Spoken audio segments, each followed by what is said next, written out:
Mas Reza, terima kasih Mas. Kita ngobrol beberapa ya, tipis-tipis lah.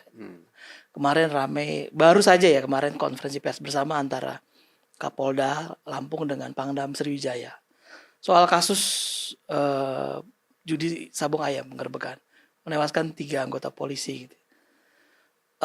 Yang menjadi perhatian kita adalah pelakunya oknum TNI gitu. Kemudian dari hasil pemeriksaan sementara ditemukan 13 proyektil di area gelanggang arena, mereka menyebutnya gelanggang arena ya. Gelanggang arena judi. Kemudian di korban 2 proyektil pecah di kepala dan 1 di Kapolsek, dada Kapolsek almarhum. Menurut Mas Reza melihat ini seperti apa? Apakah itu jarak tembak yang dekat atau bisa nggak atau ada? Kalau kita bicara tentang judinya nggak ada kompromi ya, hitam putihnya persoalan sudah sangat jelas. Judi itu kan ada di KUHP 303. Masih ingat Ya. kita beberapa waktu lalu ribut soal konsorsium 303? Oh iya. Tapi kemudian raib begitu saja kan? Apa yang saya katakan, kalau judinya udah jelas lah itu salah. Penembakan terhadap personil penegakan hukum, dalam hal ini personil polisi, itu juga salah. Tetapi bagi saya, terus terang yang paling membuat saya penasaran adalah apa yang menyebabkan sampai kemudian 3 personil polisi tewas di lokasi. Di lokasi terjadinya pidana. Apakah baku tembak itu, ataukah ada unsur kecerobohankah itu, atau ini agak kurang sedap sebetulnya diperbincangkan. Pada waktu-waktu belakangan ini justru ada spekulasi lain bahwa ini barangkali lebih pada gesekan antar 2 oknum-oknum dari 2 institusi yang pada dasarnya sama-sama masuk atau main dalam sebuah bisnis jahat itu. Gitu. Artinya sama-sama membackingi. Sama-sama main lah ya, sama-sama sebetulnya sama-sama melakukan pidana.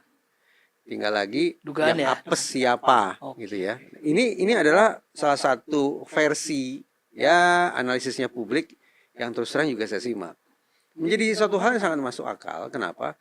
Karena seringkali kita bicara ada personil polisi yang meninggal. Dan di situ juga ada personil TNI, atau sebaliknya ketika di situ ada personil TNI yang meninggal dan di situ juga ada personil Polri, maka kita kan selalu saja sudut pandangnya adalah lagi-lagi seolah ada persoalan yang tidak selesai nih antar kakak adik ini. Ada persoalan masa lalu yang berkepanjangan sampai sekarang, tidak kunjung selesai dan tinggal menunggu waktu saja untuk kemudian sampai meledak di sana, meledak di sini. Menarik nih, sudut pandangnya menarik. Jadi kita mau pakai acuan yang mana nih? Kita mau pakai analisis, kita mau bangun analisis dengan pijakan kronologi yang mana? Saya yang beribu sayang, paling tidak hingga detik ini saya belum tahu bagaimana kronologi peristiwa yang sesungguhnya. Tapi memang dari jumpa pers kemarin baru disebutkan tersangka 1 inisial Z ya, nggak disebutkan itu siapa. Dan dia dari? Nggak disebutkan dari mana. Nah, kemudian juga pemilik lahan, dia sebutnya bukan pemilik lahan, tapi pemilik gelanggang arena itu adalah oknumnya. Oknum dari mana?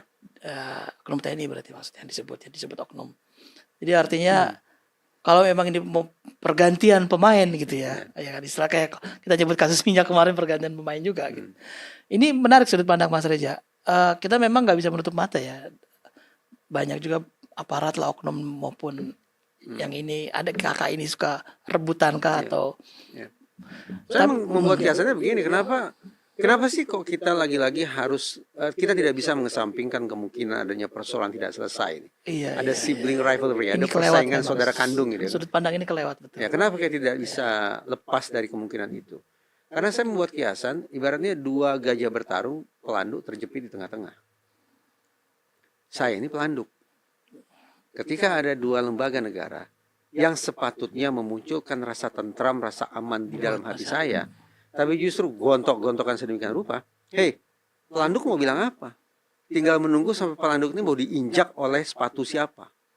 Sepatu sana atau sepatu sini? Nah, karena pelanduk ini relatif dalam kondisi tidak berdaya.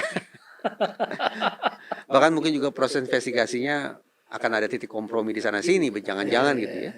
Maka ya, apa boleh buat? Ketika saya sedang berbicara tentang 2 gajah yang bertarung, sesungguhnya pada tataran paling mendasar saya sedang bicara tentang rasa aman saya yang tidak terjamin oleh lembaga-lembaga negara. Kita dong masyarakat semua berarti itu artinya. Merasa pelanduk juga, Mas. Betul dong. Wartawan pelanduk ya. Tapi Mas ini menarik ya. Ini mungkin ini kita yang kelewat nih sudut pandang yang ini nih ya. Rebutan ya, rebutan lahan ini. Karena kita selama ini melihatnya ya ini kriminal, backing karena terlihat dari kasat mata jumpa pers memang ya. karena pelakunya juga oknum TNI gitu sudah ditangkap meski belum statusnya ada gitu. Nah kasus-kasus seperti ini mungkin di daerah banyak ya Mas ya, saling backing, ya kita Sudah nggak- sering lah berseliweran dari satu WhatsApp ke WhatsApp lain, foto ataupun video tentang bagaimana korps baju hijau dengan korps baju coklat. Saya tidak bilang partai coklat ya, jadi itu tidak ada hubungannya gitu. Korps baju coklat, gontok-gontokan itu udah sering lah kita tonton gitu, kita lihat di berbagai macam platform juga ada. Saya sudah memang tidak mudah tampaknya untuk meredakan ketegangan yang secara potensial terus-menerus ada di balik relasi dua institusi ini. Saya tidak yakin bahwa di sekolah kedinasan mereka diberikan indoktrinisasi untuk membenci kelompok sana. Saya tidak yakin mereka dicuci otaknya untuk tetap curiga pada kelompok sana. Tidak, saya tidak yakin. Tapi ada sebuah proses belajar yang berlangsung barangkali secara alamiah. Karena personil dari masing-masing korps juga baca berita, mendengar perkataan senior mereka. Nah, bagaimana kemudian psikologi mereka terpengaruh? Ada sesuatu yang tadi saya katakan barangkali terbentuk secara alamiah tanpa terprogram. dan dalam waktu yang lama Betul. mungkin.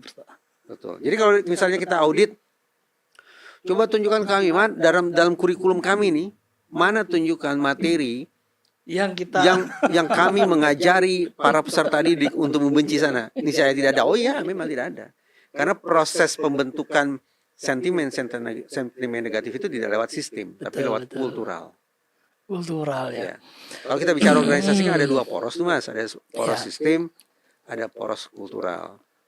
Acap kali poros kultural ini jauh lebih kokoh dan sulit untuk diubah.